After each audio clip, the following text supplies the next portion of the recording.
be reacting to Why Michael Jackson Fell Out with the Grammys by The Detail. Now, before we get into this video, I'm going to give y'all 10 seconds to scroll down and smash that like button.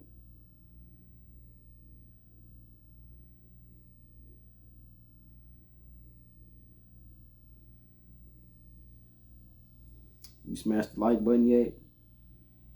Scroll down and smash the like button.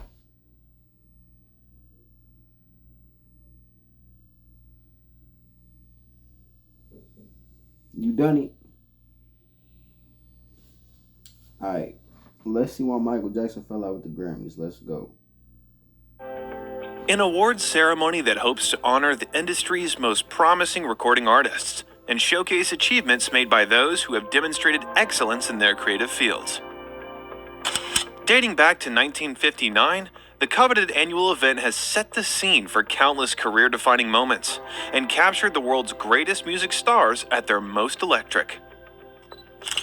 None so iconic, however, as Michael Jackson holding arms full of trophies during the 26th Grammy Awards ceremony in 1984, when, at the height of Thriller mania, Jackson famously swept the show, winning a record 8 awards and garnering the largest television audience ever for the music event.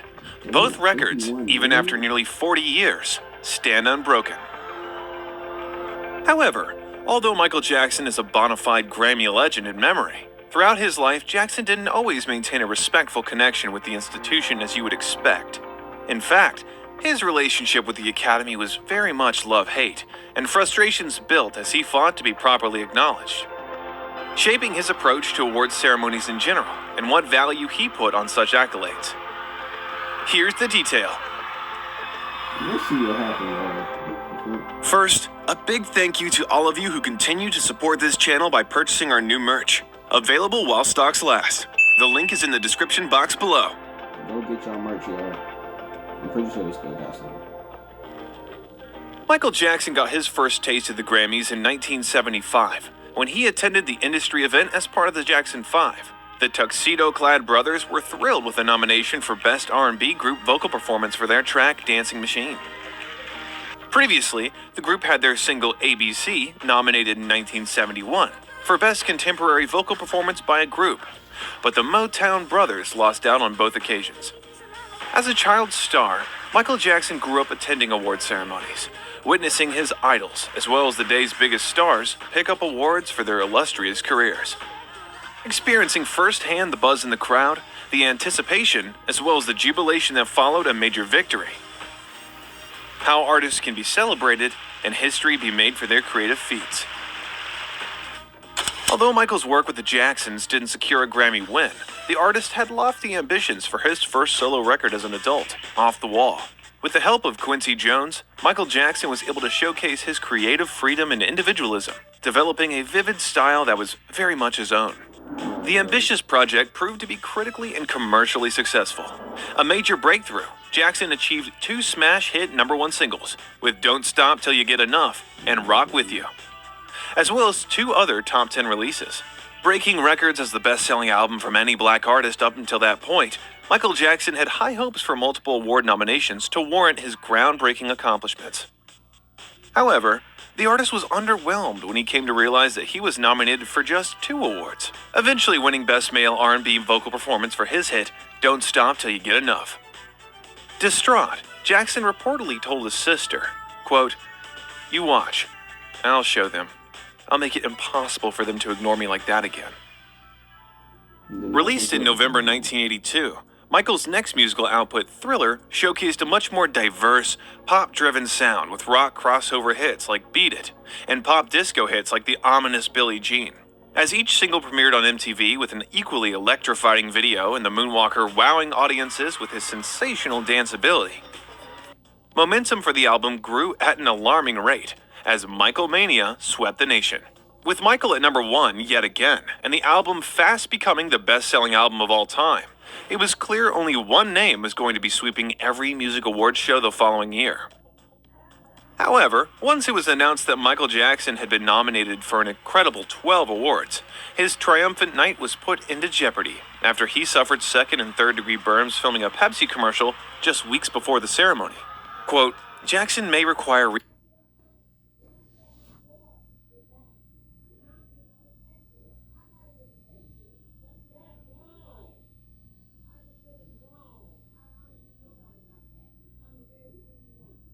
My bad, y'all. I still feel like Michael Jackson's hair getting set on fire was done on purpose by Pepsi. Because how do they do that 6 times the right way, and then all of a sudden on the 7th take, his hair gets burned? That still don't make any sense to me. Let me know what y'all think about that in the comments. reconstructive surgery, but we really can't determine that at this time. Stephen Hoffman, Michael's doctor, said at a press conference after the accident, adding that Jackson might still attend the Grammy Awards, quote, if he feels up to it. It was originally intended for the Glove singer to deliver another spellbinding performance, in hopes of recapturing the magic he displayed on Motown 25 the previous year.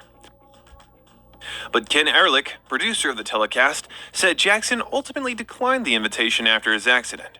Quote, he'll be in the audience. Hopefully he'll get some awards. Hopefully he'll have a good time. And that's it. Much anticipation grew as the event would mark Michael Jackson's first public appearance since his potentially disfiguring burns. The same commercial that Jackson's hair caught alight in during its filming was also due to premiere as Pepsi planned to play the segment during the award show's commercial break. Ironically, the infamous scene was filmed at the Shrine Auditorium, which also acted as the venue for the Grammy presentation that year. On February 28, 1984, Michael Jackson re-entered the building looking far more triumphant than which he left, dressing in his finest crystal-covered blue and gold military jacket with matching crystal glove. Michael appeared regal, as though ready to receive his crown on the most glorious of occasions. The excitement was palpable with every trophy. When accepting Album of the Year, he invited CBS Records president Walter Yetnikoff to the stage, who praised Michael as, quote, the man who has shown us the way in music, in youth, in song and dance, and dedicated his win to one of his idols, Jackie Wilson, who had passed away the month before. For his 7th trip to the stage for Best Vocal Performance Male, Michael dramatically removed his glasses, a promise to his friend, actress Katharine Hepburn, as he said with a smile, quote, for the girls in the balcony. Recordings just got better. Hey, it's Dana from StreamYard. I'm so excited to announce that local recordings are now available on Stream. To his friend, actress Katharine Hepburn, as he said with a smile, quote, for the girls in the balcony. His record-breaking 8th award for the Record of the Year, eclipsing singer-songwriter Paul Simon's 7 in 1970. Saw Jackson enthusiastically embracing Quincy Jones and joyously spinning on the stage, becoming an all-time magic moment in Grammy history. Thanks to Jackson, the broadcast became the most-watched Grammy Awards ever, and, for a long time, the most-watched ceremony of any award category, only to be beaten out by Titanic's sweep of the Oscars in 1998. With over 51 million viewers, the event saw a 70% increase in viewership when compared to the previous year, as millions tuned in to watch Michael Jackson take his rightful place in pop history. Quote, we were all in a state, Michael later wrote in his 1988 memoir Moonwalk. Quote, man, what a feeling. To work so hard on something, to give so much, and to succeed. I imagine that I felt like a long-distance runner must feel when breaking the tape at the finish line. I identify with that person because I know how hard he's trained, and I know how much that moment means to him. That's powerful stuff. Quote, we knew Michael was going to win everything. I mean, how could he not? Said guitarist Steve Lukather, who played on multiple Thriller tracks. Thriller engineer Bruce Sweden described the energy during the momentous night. Quote, it was very exciting. He recalled, there was a lot of professional envy that night. For an artist who had become so incredibly successful, both critically and commercially, it seems inevitable that Michael Jackson would experience backlash as Thriller mania wore thin. Characterizations of Jackson soon shifted from the dazzling performer and America's Peter Pan of pop to the corporate sellout, who cared more about greed and commerciality than mastering his art. Jackson increasingly becoming a tabloid target as his wealth and stature in the world of entertainment grew. By the time Michael Jackson was ready to release his much-anticipated follow-up Bad, after almost 5 years without any new music, much of the conversation focused on the contrived media hype, record sales, and Michael's appearance, rather than the music itself. Quote, "As he begins his new quest for greater heights, he faces an enormous image problem, helped in part by media overkill, his shyness, feminine look, and sometimes eccentric behavior," as James McBride wrote in the Washington Post. With Michael Jackson out of the country for much of the album's initial release, touring Asia as part of the first leg of the Bad World Tour, the artist hoped to build the momentum he created with Thriller while touring the U.S. throughout 1988. As part of this endeavor, Jackson planned to return to the States and kick off his first solo nationwide tour immediately after attending the Grammy Awards.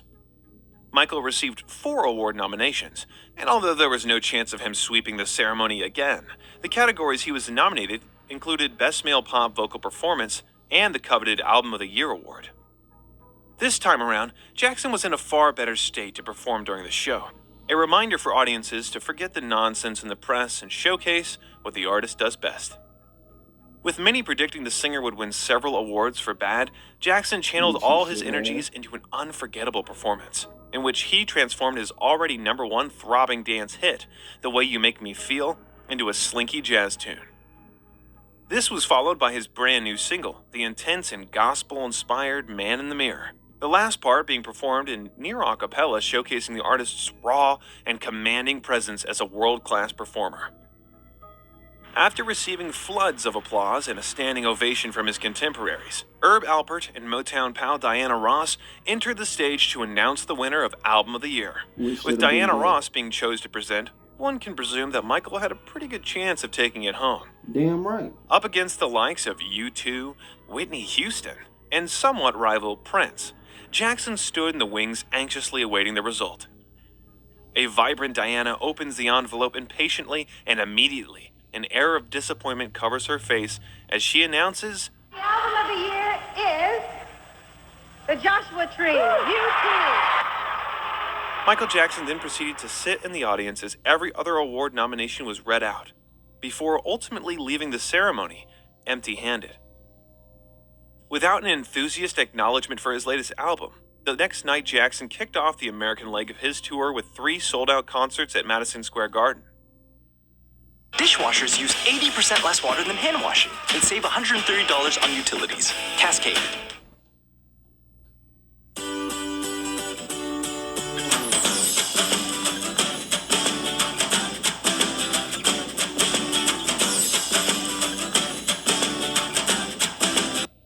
With 3 sold-out concerts at Madison Square Garden.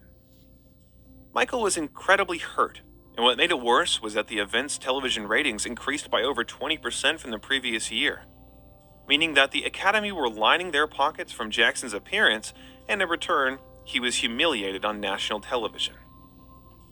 With fixed goals to outdo Thriller by selling 100 million records, Michael blamed the embarrassing incident for stunting sales of Bad, with evidence that esteemed awards can act as a linchpin for artists, as the positive publicity generated can build momentum, resulting in more radio plays, record sales, and ultimately, buzz around an album. By 1989, Michael Jackson was eager to ensure that he was sufficiently honored at any given award shows. However, the artist and his team were again horrified when they found out his Queen of Pop equivalent, Madonna, was awarded Artist of the Decade by MTV. A music channel he felt were forever indebted to him for the crucial impact he made on the music video format over the years. Damn right. This led to negotiations, and MTV ultimately creating the Michael Jackson Video Vanguard Award in his honor.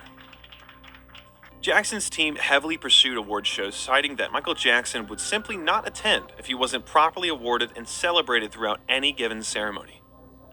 Knowing the prestige, media interest, and television viewers they would receive as a result of having a superstar of Michael Jackson's magnitude feature as part of their programming, many were more than happy to oblige. Throughout the coming years, Michael Jackson would be delighted by announcements that awards would be named after him and receiving many accolades himself in grand ceremonies with elaborate video montages reminding attendees of his many career accomplishments. However, this sudden shift towards out-and-out admiration for Jackson didn't go unnoticed by the wider press, as in 1993, David Hinckley from the Daily News observed, quote, "It has never been any secret that Jackson loves awards, titles, and superlatives." Officials at MTV have several stories, all off the record, about Jackson's price for attendance. If an appropriate award did not exist, they would create a new one. It has been done. The entire Jackson presentation at the American Music Awards was as open a campaign for that King of Pop title as could be imagined, not only detailing his brilliant career, but inserting repeated references to record sales. In shortened form, Michael is God with better Billboard numbers. A temptation even the esteemed Grammy Awards couldn't resist, as they were looking for a boost in viewership for their 1993 ceremony, after a dramatic slump in ratings the previous year. Having proven he could attract record-breaking levels of television viewership with his recent HBO concert special, Super Bowl halftime show, and live interview with Oprah Winfrey, the Academy was willing to pull out all the stops. Michael Jackson agreed to attend the show once again, this time to accept the illustrious Grammy Legend Award, with past winners including Barbra Streisand, Aretha Franklin, and Smokey Robinson. 9 years after their first Grammy date, Jackson reunited with his good friend Brooke Shields, as they arrived arm in arm, appearing publicly together for the first time in years. His younger sister, Janet, who also attended the awards with Michael in 1984, presided over a video tribute to her brother titled How to Become a Legend, which featured his humanitarian work, his childhood stardom with the Jackson 5, and his musical accomplishments as a solo artist. Sporting a white, heavily beaded jacket, black pants, and black gloves, Jackson had rehearsed a song to go along with the retrospective of his career, but decided to give a heartfelt speech instead, speaking for the first time after his revealing interview with Oprah Winfrey just a matter of days before.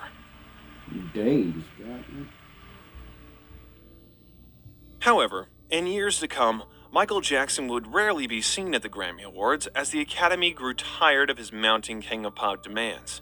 It was rumored that Jackson was to perform during the ceremony in 2002 to support his Invincible record, but the appearance was canceled, most likely due to issues the artist was having with his record label at the time. In 2006, stories circulated that Michael Jackson was going to formally appear at the ceremony once again, as part of his music comeback ahead of the release of the 25th anniversary edition of Thriller. Grammy bosses proposed nostalgic festivities, celebrating the trailblazing album that broke records in Grammy history some 20 years previously, records that had remained unbroken. However, the Academy withdrew the offer due to a string of demands the singer made regarding his appearance.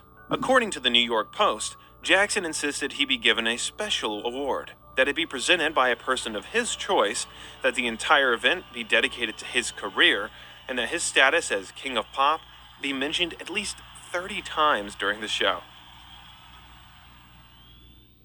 However, after Michael Jackson's sudden demise in June 2009, the Grammy Awards sought to pay a fitting tribute to an artist who had left such an indelible mark on the music landscape and the Grammys themselves. And Chris Brown performed. The late pop icon was awarded a Lifetime Achievement accolade and honored with a 3D live and film number at the 2010 show.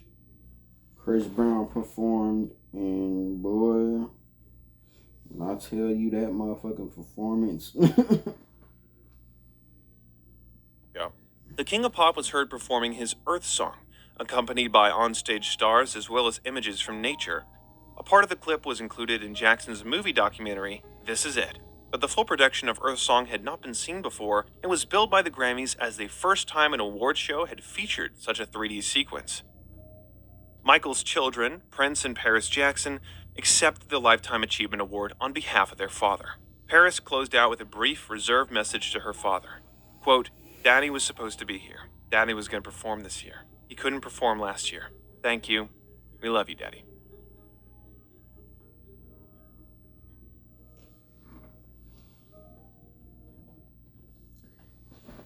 Man,